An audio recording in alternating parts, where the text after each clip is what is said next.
Kita ke informasi lainnya, pemirsa. Kejaksaan Agung terus menelusuri peran mantan pejabat Mahkamah Agung Zaraf Richard.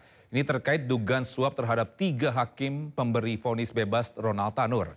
Selain itu, Kejaksaan Agung juga mendalami keterlibatan pihak-pihak lain yang memakai jasa Zaraf untuk pengusuran perkara.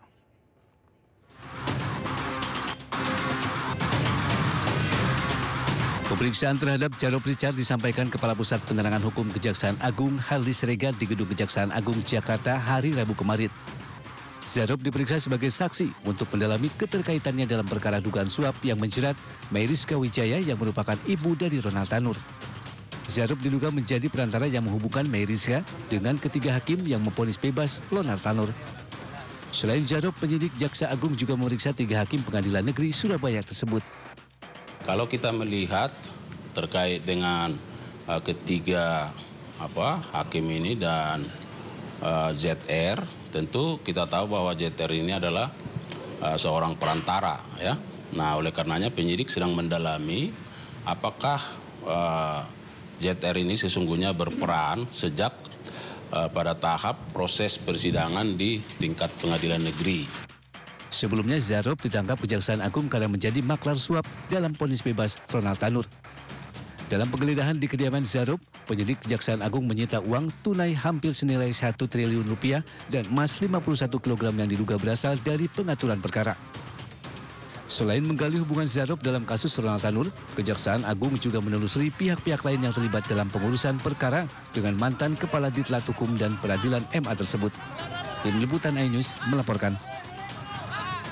Ya, sementara itu, Ibu Ronald Tanur, Meriska Wijaya, diduga telah memberikan uang suap sebesar 3,5 miliar rupiah ke 3 hakim PN Surabaya untuk vonis bebas anaknya yang jerat kasus pembunuhan. Lalu bagaimana kronologi Meriska menyuap para hakim hingga ia dijadikan tersangka? Berikut ulasannya.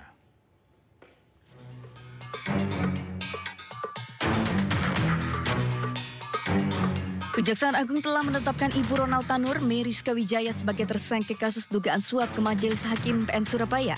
Suap 3,5 miliar diberikan Meriska ke hakim demi membeli vonis bebas untuk anaknya Ronald Tanur yang terjerat kasus pembunuhan di Misera.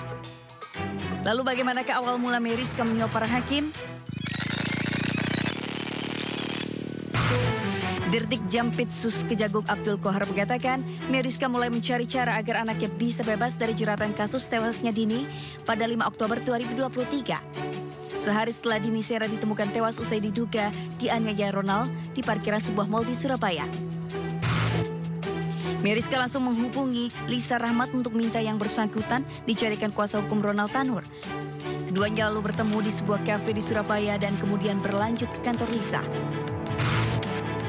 Saat pertemuan itu, Lisa mengatakan ada biaya sekitar 3,5 miliar rupiah untuk pengurusan kasus Ronald Tanur pada persidangan. Lisa kemudian juga meminta mantan pejabat MA Zaraf Richard untuk mengenalkan ke pejabat PN Surabaya. Lisa diduga ingin mengatur siapa majelis hakim yang mengadili Ronald. Suap itu akhirnya menghasilkan vonis bebas bagi Ronald Tanur. 3 hakim yakni Erin Tuan Damanik, Mengapul, dan Heru Hanindyo mengatakan Ronald tidak terbukti melakukan pembunuhan maupun penganiayaan seperti yang dituduhkan. Jaksa sebelumnya menuntut Ronald dengan hukuman 12 tahun penjara. Vonis hakim ini mendapat kecaman keras publik dan pengamat. Setelah mengajukan kasasi, MA akhirnya mengabulkan permohonan jaksa atas vonis bebas Ronald dan menjatuhkan hukuman 5 tahun penjara. MA mengatakan Ronald terbukti bersalah melakukan penganiayaan hingga menyebabkan Dini tewas. Ronald pun ditangkap dan dijebloskan ke penjara.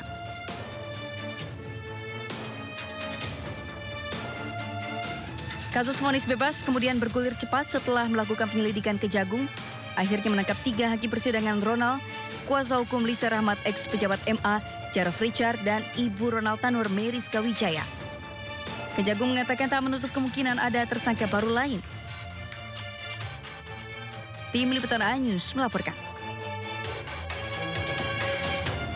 Kita beralih ke kasus lain. Bisa polisi menyita uang tunai 73 miliar dan 2 pucuk senjata api dari kasus judi online yang melibatkan 11 oknum staf Kemenkom Digi. Polisi juga meminta PPATK segera memblokir 47 rekening milik para tersangka judi online. Saya fokus urus operasi dan keadaan. Kita penegakan hukum, dan yang ketiga kita tetap serius atas judi online. Kita warga negara.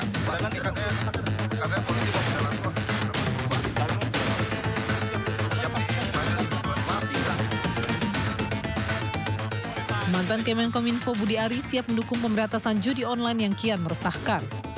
Budi bahkan siap dipanggil untuk memberi keterangan jika diperlukan. Pasalnya kepada media, Budi juga mengaku mengenal 11 pegawai Kemenkomdigi tersangka dalam judi online yang kini telah dinonaktifkan.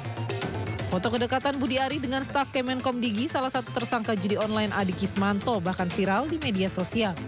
Adi diketahui direkrut melalui jalur ilegal untuk berperan penting sebagai pengendali situs judi online saat Budi Ari menjabat di Kemenkominfo.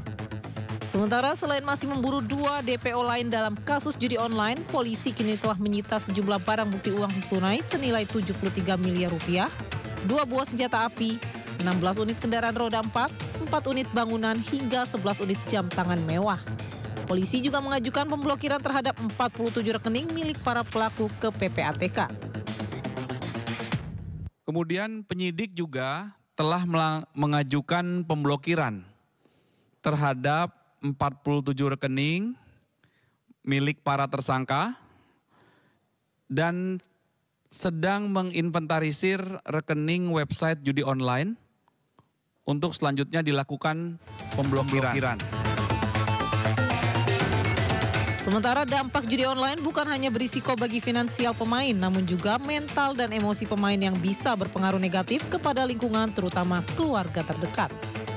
Sayangnya Kementerian Komunikasi dan Digital yang seharusnya menjadi garda terdepan pemberantasan judi online justru terlibat dalam pusaran mafia judol. Tim Liputan iNews melaporkan.